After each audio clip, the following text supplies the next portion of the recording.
नमस्कार, कशिश न्यूज देख रहे हैं आप और मैं हूं आपके साथ तान्या चौधरी। वक्त हो चला है हमारे बिहार का। जनसुराज में शामिल होंगे आरसीपी सिंह। तो इस वक्त की बड़ी खबर हम आपको बता रहे हैं, आरसीपी सिंह जनसुराज में शामिल होंगे और जनसुराज में पार्टी का भी विलय करेंगे। पूर्व केंद्रीय मंत्री रह चुके हैं आरसीपी सिंह, कभी सीएम नीतीश के भरोसेमंद थे। वहीं आरसीपी सिंह के जनसुराज से जुड़ने पर बीजेपी ने तंज कसा है।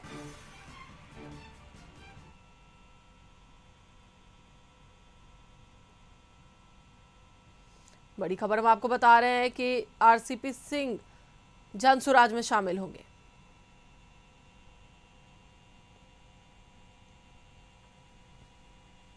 राजनीति में कोई किसी का अपना नहीं होता।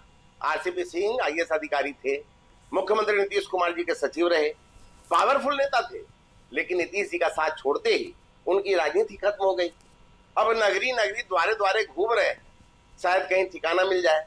उनकी पार्टी आप सबकी आवाज का विलय प्रशांत किशोर की जनसुराज पार्टी में होने जा रहा है। पीके की जनसुराज पार्टी का राजनीतिक भविष्य क्या है, कोई नहीं जानता। पीके अंधेरे में तीर मारने में उस्ताद हैं और वही कर भी रहे हैं। 31 अक्टूबर 2024 को गठित आरसीपी सिंह की पार्टी का बिहार के सभी 243 विधानसभा क्षेत्रों में चुनाव लड़ने का ऐलान था। अब जब जनसुराज पार्टी में मिल जाएंगे तो उनका यह ऐलान भी हवा हो जाएगा। अभी देखते जाइए आगे आगे होता क्या है। इसी पर अधिक जानकारी के लिए हमारे साथ हमारी सहयोगी अंकिता जुड़ी हुई है, उनसे बात करेंगे। अंकिता, पूर्व केंद्रीय मंत्री आरसीपी सिंह जनसुराज में जाएंगे, क्या है पूरी जानकारी? देखिए तान्या, जिस तरीके से आरसीपी सिंह के लिए कहा जाता रहा है कि राजनीति पर उनकी अच्छी पकड़ रही है, कभी जदयू के महासचिव भी रहे हैं, अधिकारी रह चुके हैं, केंद्रीय मंत्री रह चुके हैं, यानी कि कई ऐसे बड़े पद हैं जिनको उन्होंने बखूबी निभाया और संभाला भी है। जब तक जदयू में थे पार्टी को संगठित करके रखा और एक जो मजबूत पकड़ रही है वो कही जा सकती है। लेकिन जैसे ही जदयू से वो को त्यागा, उसके बाद कह सकते हैं कि जदयू थोड़ी सी कमजोर जरूर पड़ी।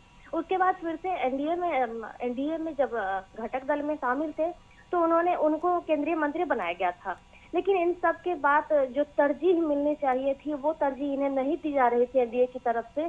तो कहीं ना कहीं अंदर ही अंदर ये जरूर कहा जा रहा था कि ये पार्टी से नाराज चल रहे हैं। और ऐसे में आज जिस तरीके से जो बड़ी खबर निकलकर सामने आ रही है कि जनसुराज में ये अपनी पार्टी का विलय करने वाले हैं और खुद प्रशांत किशोर रहेंगे मौके पर मौजूद और उनको इस जनसुराज की सदस्यता दिलाएंगे और उनकी पार्टी का विलय कराएंगे। और थोड़ी देर में ही ये खबरें आप लोग के सामने दिख जाएगी तान्या।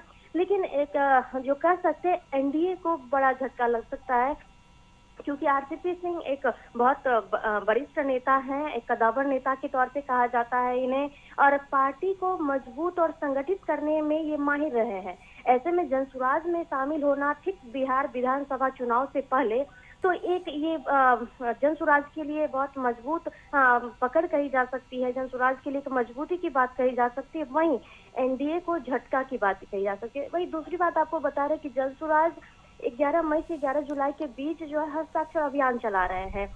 वो इसलिए क्योंकि जो एनडीए लगातार अपनी अच्छी बातें गिना रहे हैं कि हमने ये किया, हमने वो किया, बहुत सारे नौकरी दी, जो गांव देहात बहुत जो नीचे तबके के लोग हैं उनको बहुत सारी सुविधाएं दी। इसको लेकर हस्ताक्षर अभियान चल रहा है। तो आज इसी हस्ताक्षर अभियान को लेकर नालंदा जाएंगे। नालंदा के हरनौत में जाने की भी बातें प्रशांत किशोर की कही जा रही है। हो न हो उस हस्ताक्षर अभियान में आरसीपी सिंह भी उनके साथ शामिल होंगे, ये भी देखने को मिलेगा। सूत्रों के हवाले से खबरें आ रही है। लेकिन हस्ताक्षर अभियान में जो समस्याएं है कि इनको क्या मिला नहीं मिला, जमीनी स्तर पर क्या कितना कुछ ये चीज उपलब्ध हो सका है सरकार की तरफ से जो गिनाया जाता है, और हस्ताक्षर अभियान में क्या कुछ सामने निकल कर आता है, ये भी देखने को मिलेगा। और ऐसे में आरसीपी सिंह का आज जनसुराज में विलय होना, उनकी पार्टी का विलय होना, एक कह सकते हैं कि एनडीए के लिए थोड़ी समस्या हो सकती है। तान्या, चलिए, बहुत बहुत धन्यवाद अंकिता पूरी जानकारी के लिए। तो एक बार फिर से हम आपको बता दें कि जनसुराज में शामिल होंगे आरसीपी सिंह।